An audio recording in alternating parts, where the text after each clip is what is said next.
Hi all. So இன்னைக்கு வீடியோவில் என்ன பார்க்க போகிறோன்னா டிஃபெக்ட்னா என்ன, எரர்னா என்ன, பக்னா என்ன, ஃபெயிலியர்னா என்னன்னு பார்க்க போகிறோம். ஸோ கம்ப்ளீட்டாக நம்ம டெஸ்டிங் அப்படின்னாவே நம்மளோட மெயின் இன்டென்ஷன், அதாவது முக்கியமான நோக்கம் என்னங்கிறதுனா நம்ம டிஃபெக்ட் கண்டுபிடிக்கிறது தான். அந்த அப்ளிகேஷனில் வந்து ஏதாவது பிரச்சனை இருக்கா என்னங்கிறது கண்டுபிடிக்கிறது தான் நம்மளோட மெயின் இன்டென்ஷன். ஸோ அதில் வந்து காமனாக நம்ம கேள்விப்படுற டேர்ம்ஸ் என்னவா இருக்குன்னா defect, error, buck, failure. So என்ன அப்படிங்கிறது ஒன்றுன்னு பார்ப்போம். ஸோ ஃபர்ஸ்ட் எரர் என்னென்னா பார்ப்போம். எரர் என்னென்னா, இப்போ ஒரு டெவலப்பர் வந்து ஒரு கோட் எழுதியிருக்காங்க. அந்த கோடில் ஏதாவது தப்பு இருக்குது அப்படின்னா அந்த தப்பு எல்லாம் நம்ம எரர் அப்படின்னு சொல்லுவோம். That is mistakes made in code by developer is called as error. Okay, இப்போ ஃபால்ட் என்ன அப்படின்னா நம்ம ஹியூமன் மிஸ்டேக்ஸை வந்து ஃபால்ட்டுன்னு சொல்லுவோம். சப்போஸ் இப்போ ஒரு அப்ளிகேஷன் இருக்குன்னு வச்சுக்கோங்க. அந்த அப்ளிகேஷன் வந்து எனக்கு iOS சப்போர்ட் பண்ணாதுன்னு சொல்லிடுறாங்க இனிஷியலாகவே. ஆனால் நான் என்ன ட்ரை பண்ணுறேன்னா அந்த அப்ளிகேஷனை நான் வந்து நம்ம இதுலேருந்து ஸ்டோர்லேருந்து நான் டவுன்லோட் பண்ணுறேன் iOSல அண்ட் ரன் பண்ண ட்ரை பண்ணுறேன். ஸோ இது வந்து இந்த மாதிரி பண்ணுற மிஸ்டேக்ஸ்க்கு பேர் ஃபால்ட்டுன்னு சொல்லுவாங்க. So mistakes made by human is a fault.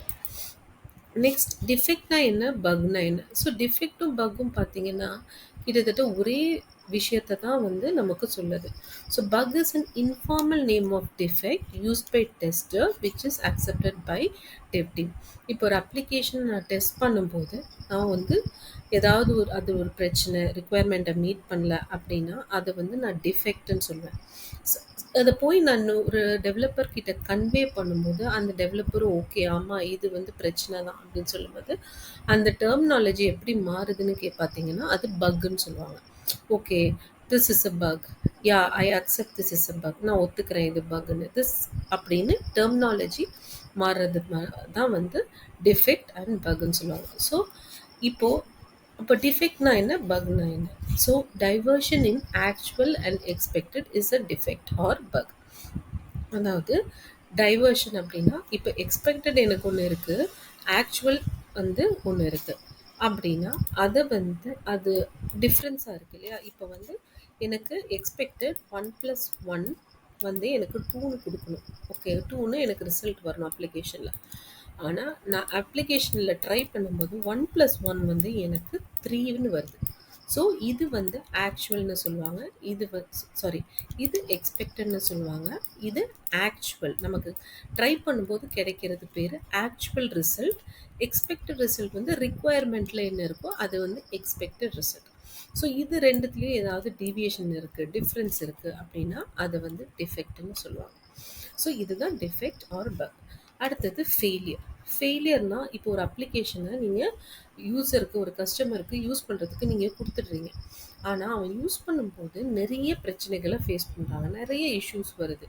So அந்த application R software is a failure. அந்த அப்ளிகேஷனே ஒரு ஃபெயிலியர் ஆகிடும். So, lots of bugs or defects in a software lead to failure. So, இதுதான் difference between defect or bug or failure or error and fault. So இப்போ எப்படி நீங்கள் வந்து இது சொல்லலாம்னா மிஸ்டேக் இன் கோடிங் என்னன்னு சொல்லுவாங்கன்னா அது எரர் சொல்லுவாங்க. கோடிங்கில் இருக்கிற மிஸ்டேக்கை வந்து எரர்ன்னு சொல்லுவாங்க. இந்த எரரை வந்து டெஸ்டர்ஸ் கண்டுபிடிச்சாங்கன்னா அதை டிஃபெக்ட்னு சொல்லுவாங்க. So error found by tester is called defect. Defect accepted by development team, it is called a bug. So இந்த டிஃபெக்டை வந்து டெவலப்மெண்ட் டீம் எஸ் இது வந்து நாங்கள் பக்குன்னு ஒத்துக்கிறோம் அப்படின்னு சொல்லிட்டாங்கன்னா அது பக்குன்னு டெர்மினாலஜி மாறும். ஸோ இதுதான் all about error, defect, buck, failure and fault. Thank you.